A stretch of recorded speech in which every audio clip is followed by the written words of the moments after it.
बिस्मिल्लाहिर्रहमानिर्रहीम, अस्सलाम वालेकुम। मैं रियाज अंजुम और आप देख रहे हैं मेरा यूट्यूब चैनल। आपसे गुजारिश है कि इस चैनल को अपना चैनल समझते हुए सब्सक्राइब कर दें। वीडियो अच्छी लगे तो इसे लाइक और शेयर करते हुए बेल आइकन का बटन भी प्रेस कर दें ताकि हमारा और आपका राब्ता बरकरार रहे। जी, इलेक्शन 2024 जिनको धांधली ज़दा करार दिया जा रहा है और मुतनाज़ा तरीन इलेक्शन करार दिए जा रहे हैं, इस वक्त एक धमाका खेज प्रेस कॉन्फ्रेंस हुई है।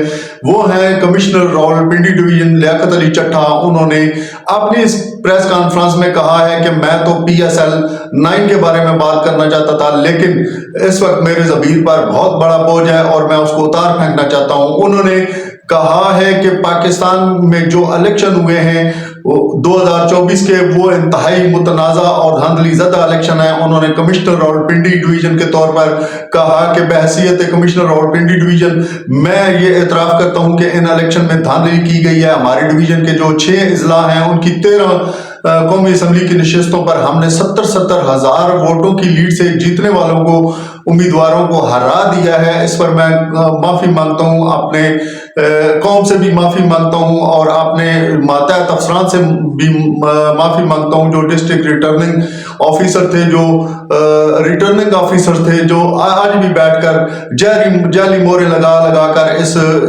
धांधली ज़दा इलेक्शन को उन उम्मीदवारों के हक में कर रहे हैं जो कि इलेक्शन हार गए थे। कमिश्नर रावलपिंडी की प्रेस कॉन्फ्रेंस के बाद उनको CCPO रावलपिंडी ने गिरफ्तार कर लिया है, जबकि हुकूमत पंजाब के निगरान जो वजीर इत्तलात हैं आमिर ज़िया, उनका कहना है कि इनकी दिमागी सेहत नहीं है, ये एक तरह से इनको दिमागी मर्ज है जिसकी बिना पर इन्होंने ये प्रेस कॉन्फ्रेंस किया है और इस प्रेस कॉन्फ्रेंस की कोई क्रेडिबिलिटी नहीं है। दूसरी तरफ लियाकत अली चट्ठा ने मजीद कहा कि ये जो इलेक्शन हुए हैं इनमें की जाने वाली धांधलियों को मैं एतराफ़ करता हूँ और मुतालबा करता हूँ कि चीफ जस्टिस ऑफ पाकिस्तान काजी फायज ईसा और चीफ इलेक्शन कमिश्नर सुल्तान सिकंदर राजा समेत मुझे भी कचहरी चौक रावलपिंडी में फांसी दी जाए। और उन्होंने कहा कि ये जो बेज़ाब्तियाँ तो एक छोटा लफ्ज़ है, ये बहुत बड़ा ब्लंडर है। 70 हज़ार वोट लेने वाले को जाली मोहरें लगवा कर हराया जा रहा है और अभी भी ये जाली मोहरें लगाई जा रही हैं। इस मौके पर उन्होंने मजीद कहा कि मैं साफ शफाफ इलेक्शन न कराने पर माफ़ी मांगते हुए मुलाजमत से इस्तीफ़ा देता हूँ। उन्होंने ये भी कहा कि मैं 1970 वाली सूरत हाल देख रहा था जिस पर मैंने इस्तीफ़ा दे दिया। उन्होंने ये भी कहा कि आज सुबह की नमाज के बाद मैंने सोचा कि मैं खुदकुशी कर लूँ, लेकिन फिर ये कहा कि हराम मौत मरने की बजाय मैं क्यों ना कौम को हक़ाइक़ से आगाह कर दूँ। उन्होंने ब्यूरोक्रेसी से कहा कि वो हारने वाले वजीरों को शेरवानियाँ पहनाने की जो कोशिशें कर रहे हैं उनको तर्क कर दें और कौम को हक़ाइक़ बताए जाए। रावलपिंडी डिवीजन के 13 MLAs की जो उन्होंने बात की है, मैं आपको बताता चलूँ कि रावलपिंडी डिवीजन में रावलपिंडी, अटक, जेलम, चकवाल, तलागंग और मरी के अजला आते हैं। चकवाल और तलागंग की 2 नशिस्तें हैं, NA 58, NA 59।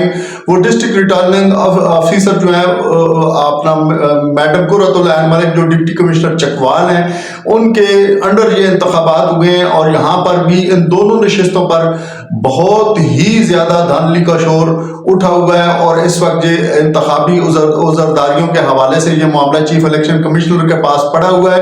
लेकिन जो 2 उम्मीदवार कामयाब करार दिए गए उनमें मेजर ताहिर इकबाल और सरदार गुलाम अब्बास खान, उनकी जीत का नोटिफिकेशन भी जारी कर दिया गया है। कमिश्नर रावलपिंडी लियाकत अली चट्ठा के इस एतराफ़ के बाद अब देखना यह है कि जो चकवाल और तलागंग अजला की 2 कौमी असम्बली की नशिस्तें हैं उन पर जो जीतने वाले उम्मीदवार हैं उनकी इस वक्त जो हैसियत है MNAs के नोटिफिकेशन जारी होने के बाद की वो MNA डिक्लेयर हो चुके हैं। अब उनकी नशिस्तों पर क्या फ़र्क पड़ता है और जिन्होंने ये इलेक्शन कंडक्ट कराए हैं डिस्ट्रिक्ट तलागंग और चकवाल में, उन डिस्ट्रिक्ट रिटर्निंग ऑफिसर और जो अपना रिटर्निंग अफसरान हैं वो इस ज़िम्मन में क्या कहते हैं, आया वो भी कोई अपनी इखलाकी जो है वो जुर्रत का मुजाहरा करते हैं और या जीतने वाले जो उम्मीदवार हैं वो अपनी इखलाकी जुर्रत का मुजाहरा करते हैं या नहीं। यहाँ पर मैं ये भी आपको बताता चलूँ कि ज़िला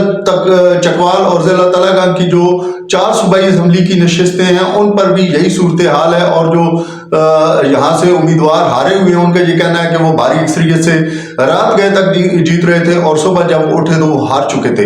लियाकत अली चट्ठा ने एक बड़ा कदम उठाया, लेकिन यहाँ पर मैं आपको ये भी बताता चलूं कि जब शहबाज शरीफ गुज़श्ता 16 माह की हुकूमत में वजीर आजम थे तो लियाकत अली चट्ठा उनकी गुड बुक में थे और उनको बहुत अच्छा ऑफिसर करार दिया जाता रहा है। लियाकत अली चट्ठा पर लाखों नहीं करोड़ों बल्कि करोड़ों से बढ़ के अरबों रुपए के करप्शन के भी इल्जामात हैं। अगर उन्होंने ये इतना बड़ा स्टेप उठाया है तो उनको इस वक्त बहुत सारी मुश्किलात का सामना पड़ सकता है, जिसमें उन पर बहुत हीनियस चार्ज लग सकते हैं। एक तो ये है कि उन्होंने जो हल्फ उठाया हुआ है उसके मुताबिक उन्होंने बहैसियत ये कमिश्नर रावलपिंडी जो ये इलेक्शन कराने का भी एक हल्फ उठाया हुआ है, इसको सबोताज करने की कोशिशों के हवाले से उन पर मुकदमा बन सकता है। इसके अलावा उन्होंने अब तक की जो जितनी करप्शन की है वो फाइलें भी खुल सकती हैं। उन्होंने इंतहाई एक